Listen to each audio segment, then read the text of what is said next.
ninakutamkia leo, waliokusudia kwamba hautatoboa unakwenda kutoboa, walioanza kukuhesabia huu mwaka hautavuka unakwenda kuvuka in the name of Jesus. Baba, kwa damu ya Yesu ninatamka na ninatabiri kama ulivyomwambia Ezekieli atabirie mifupa mikavu, ndivyo ambavyo mimi ninatabiria mifupa mikavu ya watu mbalimbali ambao wamefika hatua ya kukata tamaa.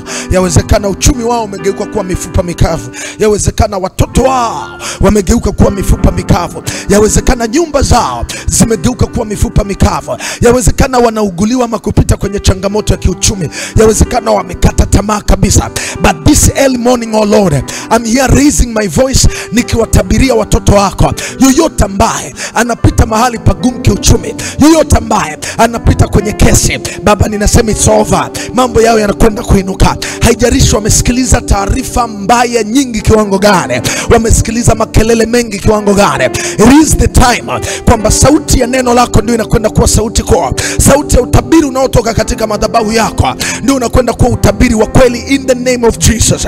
Haijalishi wamepata taarifa ngapi ya kwamba hawatapona, ya kwamba yule mgonjwa hatapona, Lord ninawainua katika jina la Yesu.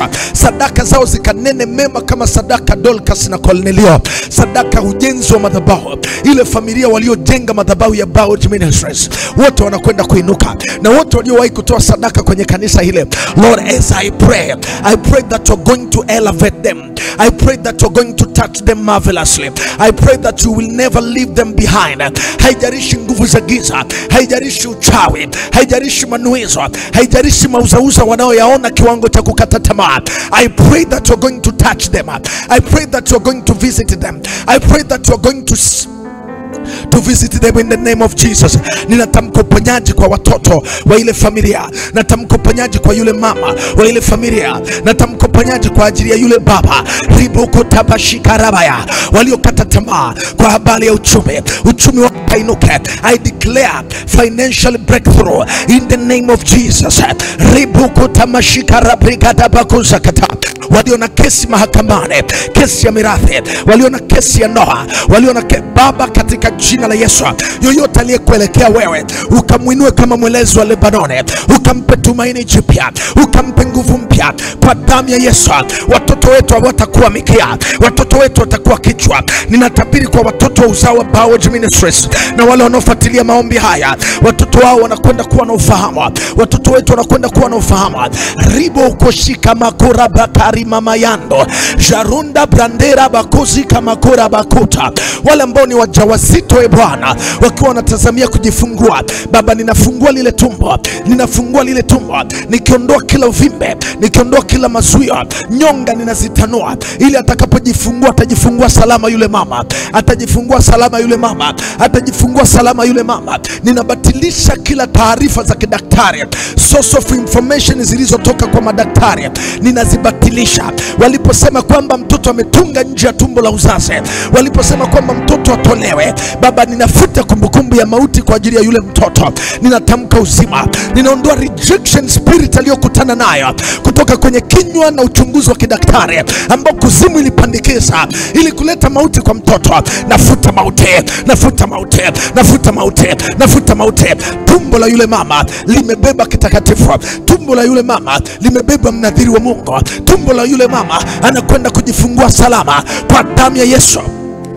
Ribakata bashakata, wale wasiokuwa na watoto Bwana wamekuwa wakikutazamia, wamekuwa wakikuamini Baba, ukafanye jambo asubuhi ya leo, wape neema. Ribo kushika tumaini jipya. Wamesikia kelele nyingi, wamepata taarifa kutoka kwa madaktari kwamba they shall never bear child, Baba, but I speak under the anointing of the Spirit of God. Doctor said and I am saying, doctor said and I am prophesying that she is going to bear child. She is going to bear child. She is going to bear child. Anakwenda kupata mtoto, anakwenda kupata mtoto. Ila anointing iliyokuwa kwa Sara, haruma kutabashaka, out of season, Sara kapata mtoto. Ndivyo ambavyo I declare and declare, nevertheless she is walking under out of the season, but I pray and prophesy that she is going to bear the child. The same anointing that was on Sarah, that anointing was on Abraham. Abraham and on Sarah. I praise it unto her life. I praise it unto her marriage. In the name of Jesus Christ, the Son of the living God. Na yafungua matumbo, na yafungua matumbo, na yafungua matumbo. Wale ambao wana watoto, Baba, watoto wetu watakuwa vichwa, hawatakuwa mikia. Ribakata bashakata, wakaongoze madarasani. Ninakemea roho za magonjwa, nakemea mitego ya kuzimu, nakemea mitego ya mwindaji. Hawatakuwa mawindo ya adui zetu katika jina la Yesu. Kila adui anayefuatilia ile familia, kila adui anayefuatilia ile nyumba, iwe kutoka kuzimu. Baba, umesema juu ya mwamba wako umelijenga kanisa, na malango ya kuzimu yatalishinda. Nami ninategua kila michoro ya kichawi, nategua kila visasi na roho za uharibifu. Kuzimu, achia kwa damu ya Yesu.